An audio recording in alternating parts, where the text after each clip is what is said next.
Hello beer tubers and welcome to yet another brewery showcase and probably the biggest brewery showcase yet. This is from Bearded Rabbit Brewery in Sweden. I believe it's Sweden. Brewed at West Coast Brewery, which is in Sweden. And they're from Gothenburg, and Gothenburg has been producing great beer lately. So many great breweries from there. I met these guys at CBC or MBCC, and they gave me these beers to try, along with two others that unfortunately got broken during the voyage home. The caps kind of flew off, and Plynn drank them anyways. He brought them home. Actually, he should have been in this video so he could have told you guys how they were. But unfortunately, that was a pale ale and an IPA. But we're going to start off with their Kühl, which is their German-style Kölsch with Pilsner malt and noble hops. So I haven't had a Kölsch in a while, but it's that German-style ale. Yeah, the Pilsner malt aroma, some citrusy, grassy notes. It smells like almost like an ale version of a Pilsner because you get some esters, more so than in a Pilsner, like ale esters, like I just know, the estery fruitiness, generic fruitiness. Cheers.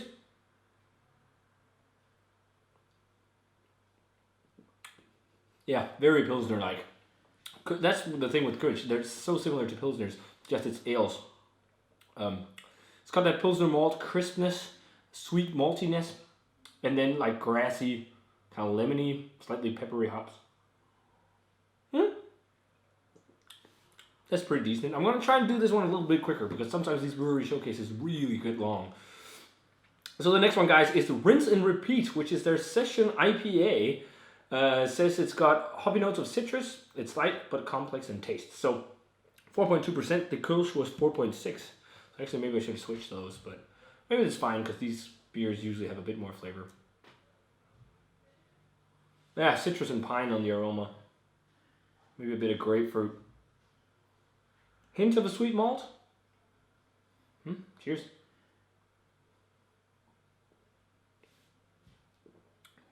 That's a very light session IPA. I think it's not super fresh. I'm getting a bit of that tea leaf hop flavor, like tea leaves. Actually, a lot on the aftertaste. And then grapefruit and pine. It's a bit watery. It's quite thin. And it's got some peppery, lemony notes as well. But yeah, I think, but that's the problem with all the beer I get at CBC. Often a lot of beers end up being a bit old before I get to them because I get, quite a few beers there, which is insane. It's awesome. So thanks a ton to, all you guys who gave me beer at MBCC, and also, of course, thanks to Bearded Rabbit for providing the beers here. But yeah, solid session IPA. Not my favorite of its kind. Moving on to the Hefenator, which is their Weizenbock on 7%. This is a dunkles Weizenbock, so the dark German wheat beer. I didn't know that. Oh, okay. So the dark German wheat beer, mix of kind of like, it is a strong kind of dunkel Weizen, if you can say it like that. But yeah, looks nice. Banana and dark fruit. Very jammy. It's got that kind of Bassett wine gum edge. Actually, it smells like a mix of almost like, this smells more like a mix of a Bock and a Weizen. Because Weizenbocks get much more banana and clove. I'm not getting that much in this. There's some. And it also just has like a really big, doughy, almost like just fresh yeast character. Cheers.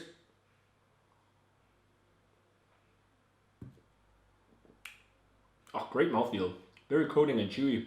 Chocolatey. Not tons of banana. It's there. And phenolics like the clove and whatnot. But more banana. But it's not big amounts of banana. It's more subtle. It's got a bit of that kind of nutty, bready feel to it. Slight dark fruits, but mostly like nutty, bready, toasty, caramelly. It's pretty decent. This one sounds really interesting. So now we're jumping quite high in ABV. We're jumping to 9.2%. This is a double IPA, which is kind of Star Wars themed. This is their Hope You Like Nelson. I don't know if it's a reference to Star Wars other than like a New Hope or something. I actually had the poster for a New Hope behind me, or behind the camera. But it's got like something that looks like the Death Star on the label and with stars and whatnot. But this is a double IPA from them.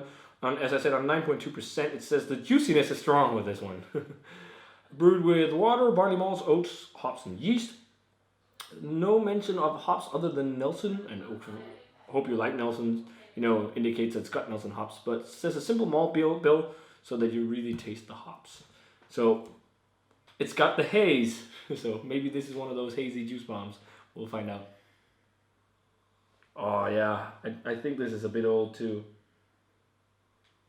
I'm getting that tea leaf again, but it smells like a West Coast IPA on the aroma. Like, there's some sweet malt, but big, like, grapefruit and sweet citrus. And it's got some of those Nelson gooseberry kind of notes.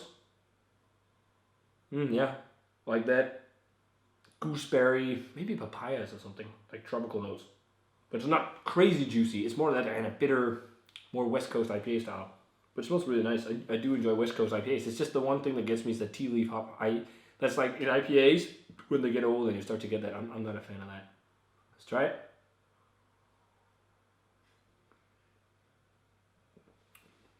Oh, more juicy on the flavor. It's got a bit of the tea leaf, but not too bad. Very grapefruity and citrusy. It's got a bit of a bready, kind of caramelly flavor to it as well. Even though they say lighter malts, I'm not sure.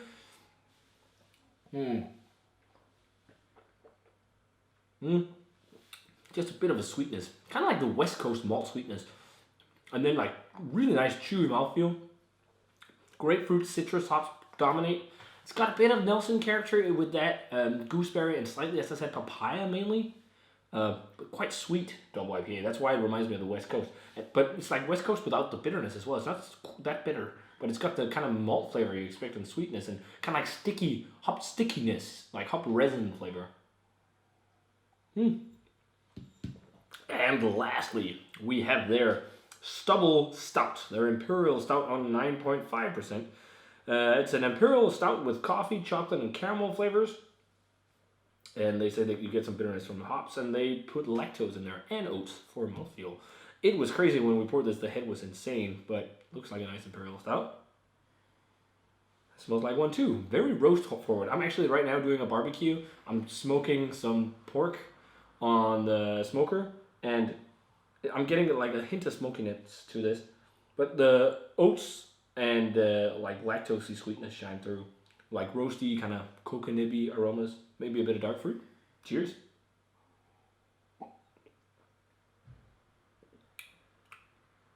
Yeah, a little bit boozy, but roasty, coconutty, dark fruity flavors. Slight burnt note, that's that almost smoky thing, and then the oats provide some sweetness with the lactose as well. Not crazy sweetness. Nice enough.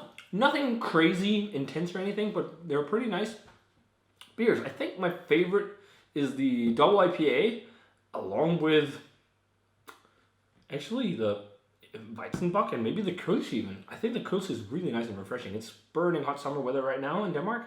This fits very well. Let's go with some grades. We'll start with the Kölsch. Let's give that an 84. It's actually quite nice Kölsch. Very dead on for the style. Nothing that's going to blow your mind, but perfect summer refresher. For the session IPA, I'm going to go straight 80. It's a bit underwhelming for me and a bit watery. And again, the tea leaf note I'm not a big fan of. The Weizenbock, let's go 85 on it. That's actually a pretty decent Weizenbock. I'm really digging on those, like the mouthfeel and the wheatiness. Nice banana notes. And let's go 86 on the IPA. The sweetness is what it pulls it down for me. Like, it's got a big malt sweetness. But other than that, it's got some pretty nice hop flavors. Kind of reminding me of some of those kind of Alpine almost IPAs. Just like not as intense and with more malt. Or just like the old school Stone West Coast IPAs like Ruination or something like that. Which is also great beers. And lastly, the Stubble Stout. This is pretty nice too. Not the thickest of mouthfeels, but nice and coating and silky. A bit of booze. Let's go with an 85 on that one as well. Both are pretty nice beers. All of them are pretty nice beers. They're just not like big poppers and mind blowers, but worth your time for sure if you're based in Gothenburg, or in Sweden, because I don't think they've made it outside of Sweden yet. So if you guys get the chance to try any of the beers from Bearded Rabbit Brewery, definitely check them out. And if you've had them already, please let me know what you thought of them. And as always, remember to comment, subscribe, check out the Facebook fan page and Twitter and Instagram, and give this video a thumbs up if you enjoyed it. And thanks a ton to Bearded Rabbit for the beers. And I want to say cheers. And see you guys in another brewery showcase or beer review.